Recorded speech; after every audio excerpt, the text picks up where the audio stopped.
আমি আর আমার মতো বহু লোক রাত্রি দিন ভুলণ্ঠিত ঘাতকের আস্তানায়, কেউ মরা, আধমরা, কেউ কেউ বা ভীষণ জেদি দারুণ বিপ্লবে ফেটে পড়া। কবি বুঝাতে চেয়েছেন যে আমি এবং আমার মতো এই রাত্রি দিন মানে সারা দিন সারা রাত সবসময় ভুলণ্ঠিত, নির্যাতিত। আর ঘাতকের আস্তানায় মানে পুরো বাংলায়, এই পুরো বাংলায় বোঝানো হয়েছে তৎকালীন সময় পাকিস্তান যে এই পুরো বাংলায় আস্তানায় গেড়েছিলেন, সেখানে কবি বোঝাতে চেয়েছেন যে আমি এবং আমার মতো বহু লোককে সেখানে ধরে নিয়ে যে নির্যাতন নিপীড়ন চালানো হয়েছিল। কেউ মরা, কেউ বা মারা গেছে, আধমরা, কেউ কেউ বা আধমরা হয়ে বেঁচে আছে, কেউ বা ভীষণ জেদি, তারা আন্দোলন করছে, অন্যায়ের কাছে মাথা নত করেননি, তারা আন্দোলন চালিয়ে গিয়েছিলেন। দারুণ বিপ্লবে ফেটে পড়া অর্থাৎ তারা নিজের জীবন দিয়ে আন্দোলন করছে। চতুর্দিকে মানবিক বাগান, কোমলবন হচ্ছে তছনছ। কোমলবন মানে পদ্মবন, অর্থাৎ পুরো বাংলাকে বোঝানো হয়েছে। এই মানবিক বাগান মানে কি? এখানে দেখো চতুর্দিকে মানবিক বাগান, অর্থাৎ মানবিক বাগান বলতে কবি এখানে বোঝাতে চেয়েছেন যে মানবিক বাগান এবং কোমলবন বলতে মানুষের অধিকার বোঝানো হয়েছে। তাই কবি 1969 সালেও লক্ষ্য করেছেন যে আবারও মানুষের অধিকার ছিনিয়ে নেওয়া হচ্ছে। তাই তিনি বলেছেন যে চতুর্দিকে মানবিক বাগান, কোমলবন হচ্ছে তছনছ, অর্থাৎ মানুষের অধিকারকে ছিনিয়ে নেওয়া হচ্ছে, কেড়ে নেওয়া হচ্ছে। বুঝি তাই 1969-এও আবার সালাম নামে রাজপথে সৈন্য তুলে ফ্ল্যাগ। এখানে কবি বোঝাতে চেয়েছেন যে সালামের চেতনা নিয়ে 1969 সালে আবার অনেকেই রাজপথে নেমেছে।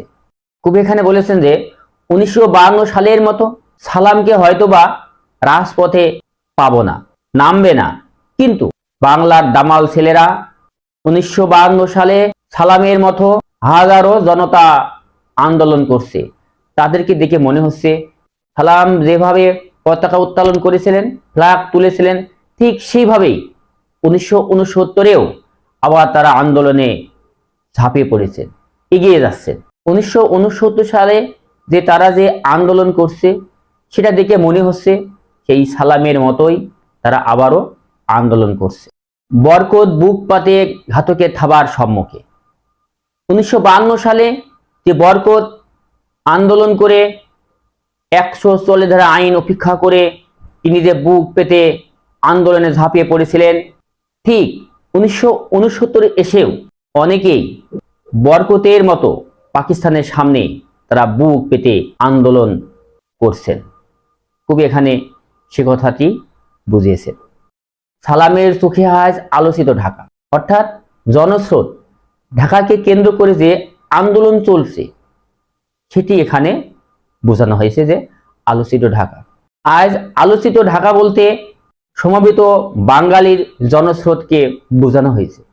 ঢাকায় আজ হাজারো বাঙালি তারা একত্রিত হয়ে যে আলোচনা আন্দোলন চালিয়ে যাচ্ছে সে কথাটি বোঝানো হয়েছে।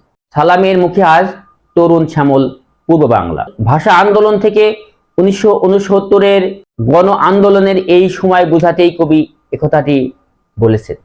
আজ বাঙালির চোখে সবুজ ঘেরা নতুন বাংলার স্বপ্ন। তরুণ শ্যামল পুরো বাংলা বলতে কবি এখানে বোঝাতে চেয়েছে দেশ মাতৃকার জন্য জীবন উৎসর্গকারীদের ত্যাগ ও মহিমা বোঝাতেই কবি একথাটি বলেছেন। দেখলাম রাজপথে, দেখলাম আমরা সবাই জনসাধারণ, দেখলাম সালামের হাত থেকে নক্ষত্রের মতো ঝড়ে অবিরত অবিনাশী বর্ণমালা। এখানে কবি রাজপথে নেমে দেখলেন সবাই সম্মিলিতভাবে 1969-এ 21-এর চেতনাকে বুকে ধারণ করে এগিয়ে যাচ্ছে। আর সালামের আত্মত্যাগের ফলে অর্জিত প্রিয় বর্ণমালা চেতনার ফুল হয়ে নক্ষত্রের মতো তাদের উপর ঝরে পড়ছে। আর বরকত বলে গাঢ় উচ্চারণে, এখনো বীরের রক্তে দুঃখিনী মাতার অশ্রু জলে। অর্থাৎ 1952 সালে বরকতদেব বজ্রের কণ্ঠে স্লোগান দিয়েছিলেন। 1969 এসেও কবি আবার যেন গণ অভ্যুত্থানে সেই বরকতের মতো গাঢ় উচ্চারণে আবার যেন বজ্রের মতো স্লোগান দিচ্ছে, স্লোগান দিয়ে এগিয়ে যাচ্ছে। কবি একথা বোঝাতেই এ কথাটি বলেছেন। এখনো বীরের রক্তে দুঃখিনী মাতার অশ্রু জলে বলতে কবি বোঝাতে চেয়েছেন শহীদের রক্তের বিনিময়ে স্বাধীনতা অর্জনের দিকটি ফুটে উঠেছে। ফুটে ফুল বাস্তবের বিশাল চত্বরে, হৃদয়ের হরিত উপত্যকায়। ফুটে বলতে বিজয়, আর এই ফুল মানে পূর্ব বাংলায়। এই পূর্ব বাংলায় যে বিজয় বোঝাতেই কবি এ কথাটি বলেছেন।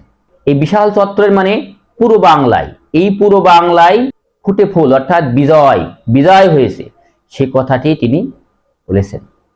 হৃদয়ের হরিত, এই হরিত মানে সবুজ। কবিতার হৃদয়ের বিশালতার উপলব্ধি করে বাস্তবের মতো ফুল ফোটে এবং তা বীরের রক্ত আর সেই সব শহীদের দুঃখিনী মায়ের অশ্রু জলের অবদান। সেই ফুল আমাদেরই প্রাণ। সেই ফুল বলতে আমাদের বাংলা ভাষাকে বোঝানো হয়েছে। 1952 সালের ভাষা আন্দোলনের শহীদের রক্ত ও দুঃখিনী মায়ের অশ্রুর বিনিময়ে শিহরিত ক্ষণে ক্ষণে আনন্দের রুদ্র আর দুঃখের ছায়া। আমাদের যে 1952 সালে বিজয় এসেছিল, এই ভেবে 1969 সালে এসে মনের মধ্যে আনন্দ আসে, আবার কখনো কখনো মাঝে মাঝে দুঃখও আসে। প্রিয় শিক্ষার্থী, আমার এই ক্লাসটি যদি ভালো লাগে অবশ্যই লাইক ও একে অপরকে শেয়ার করবেন। ধন্যবাদ সবাইকে।